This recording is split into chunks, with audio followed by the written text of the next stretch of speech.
Welcome to Springboard's Fit Academy. My name is Sherry Stewart. I'm the Education Department Manager for Springboard Nonprofit Consumer Credit Management. If you're facing a financial emergency, you've come to the right place. The Fit Academy is part of Credit.org, a comprehensive online portal of financial education that offers personal finance articles, webinars, local seminars, written material, and counseling services.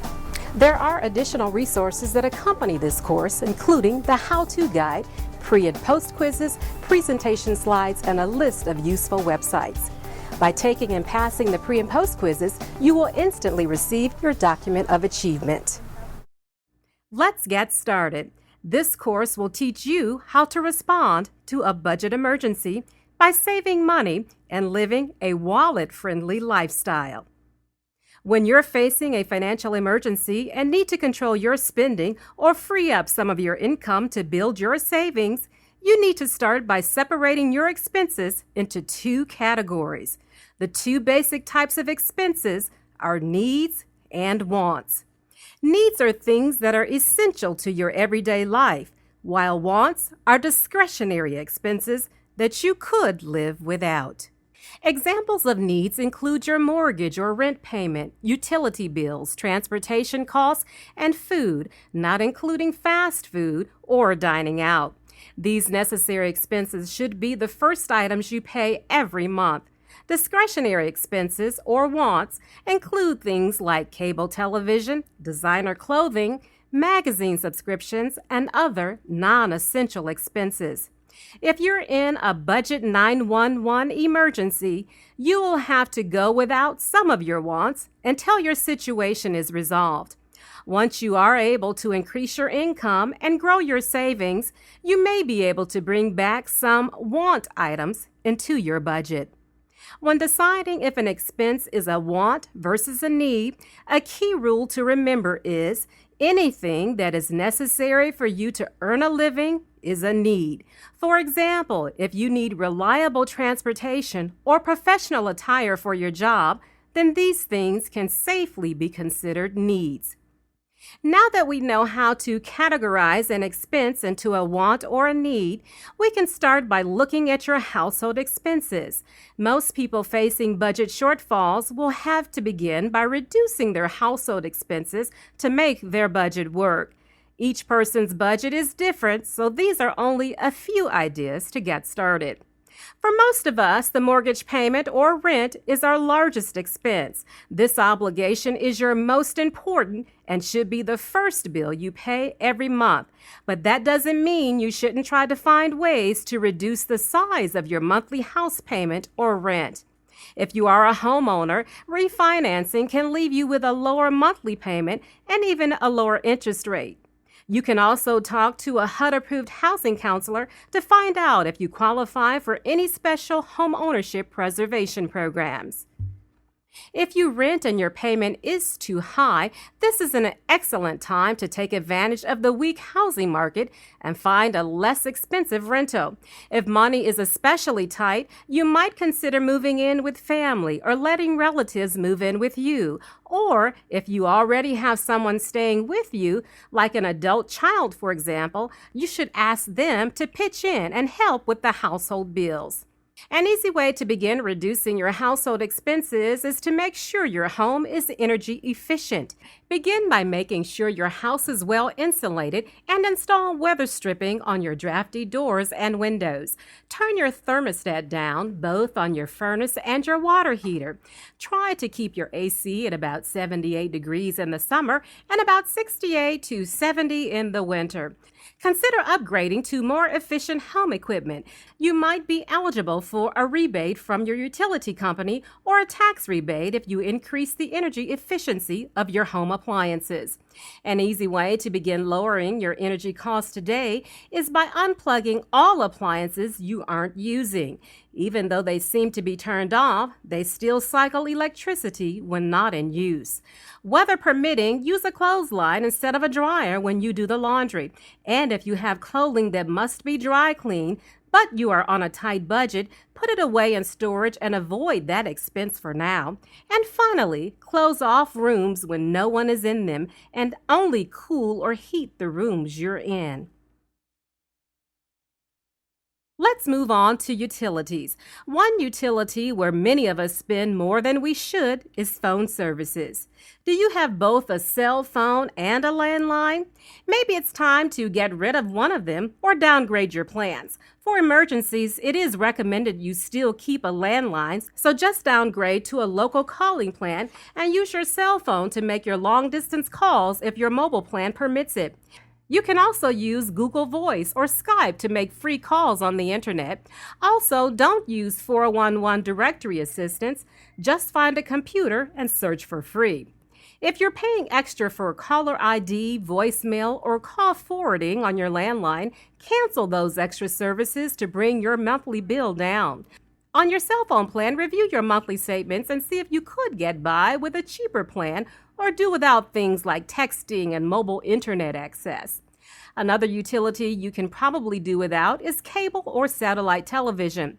With the emergence of the digital TV standard in 2010, there are now many free over-the-air channels.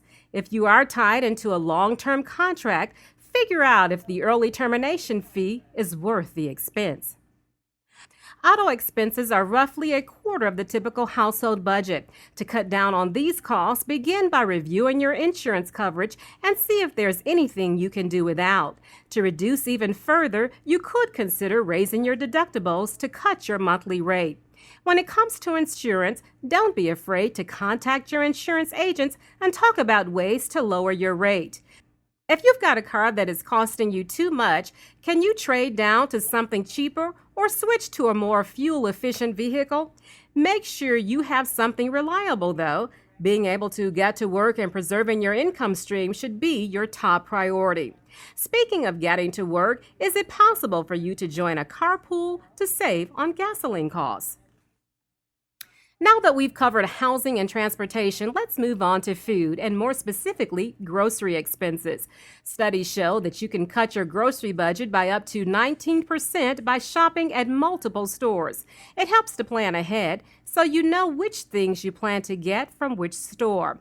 Avoid driving back and forth while comparison shopping, or you'll end up wasting both time and money.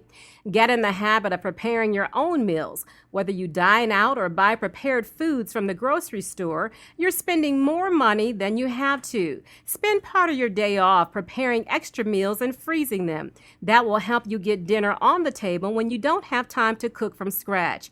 Find out if there's a farmer's market in your area. You can get produce there that is fresher, healthier, and less expensive. You might not have as much to choose from, but you won't be paying for the cost of shipping food from halfway around the world.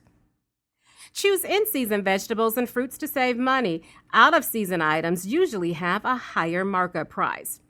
Try not to shop at the grocery store when you're tired, hungry, or if you have children with you. People spend more depending on their mood. Don't go shopping unless you are organized and ready to spend carefully. When checking out, pay attention to your receipts. Some stores will discount items that don't ring up correctly, and it happens more often than you might think.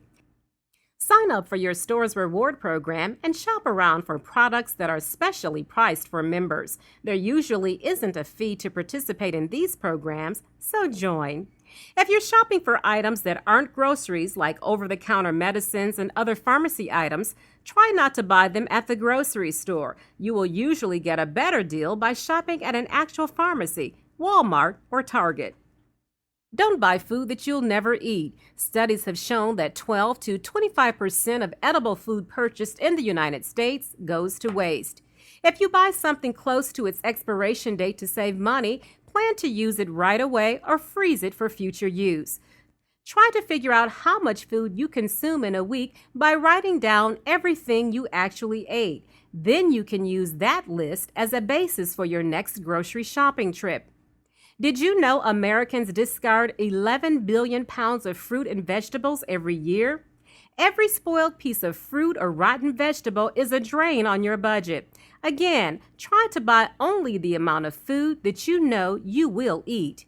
If you think you are buying too little, Then plan to buy a bit extra next time until you figure out what quantity is good for you.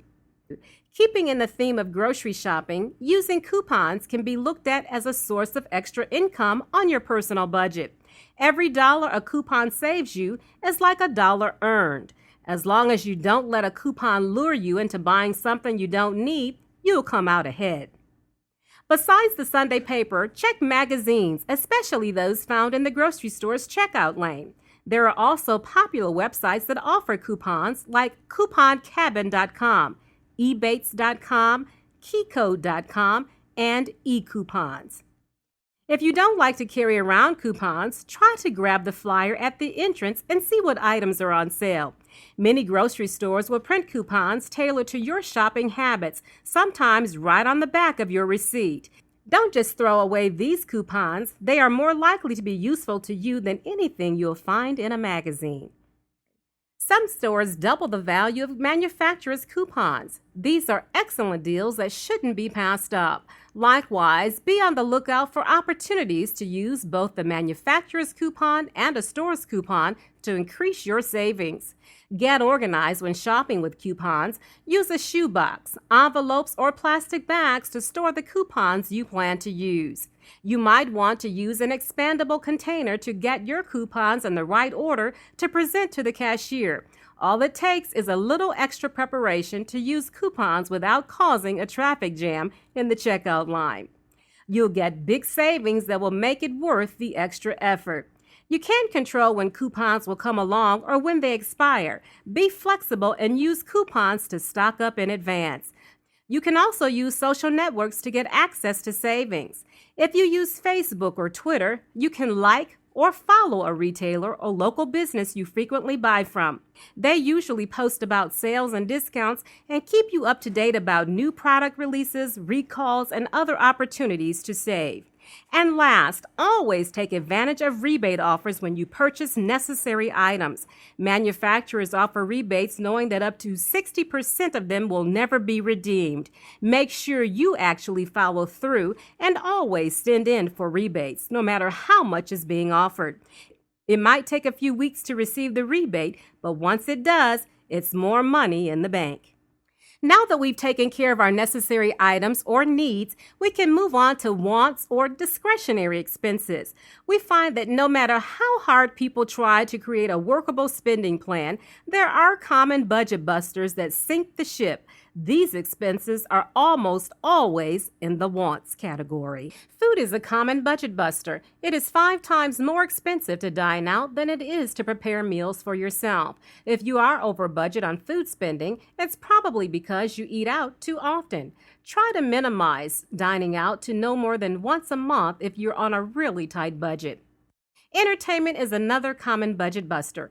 Entertainment spending often breaks the budget because it is impulsive and difficult to plan. In any given month, it's hard to know in advance how many times your friends or coworkers will invite you to go out on the town. Try starting a discretionary fund for your entertainment expenses. Have enough funds set aside for unpredictable entertainment expenses that pop up. But when that fund is spent, be disciplined and tell your friends that you won't be able to join them again until next month. Retail shopping is another impulsive way that many consumers go over budget. Shopping should not be considered a form of entertainment. If you feel you must visit the mall, leave your money at home and stick to window shopping only. Some people may need shopping therapy if spending money is what you do to feel better or have a good time. You are never going to be truly financially free.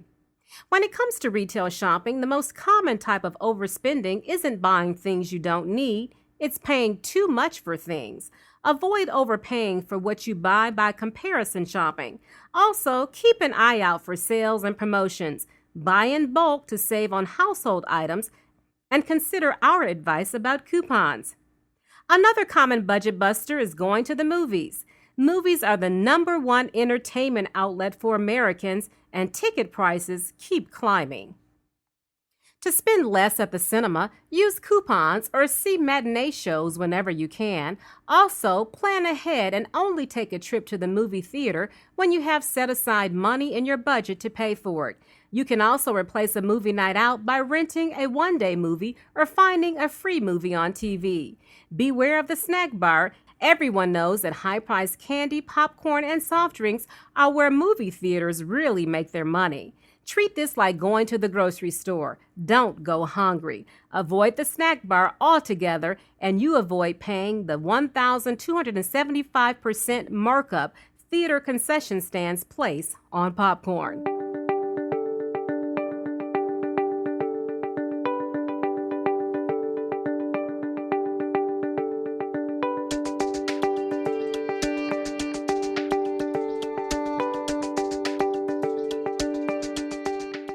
Any one of the tips and ideas we've covered in this course can help you save money. Add them all together and you can make a big impact on your overall budget.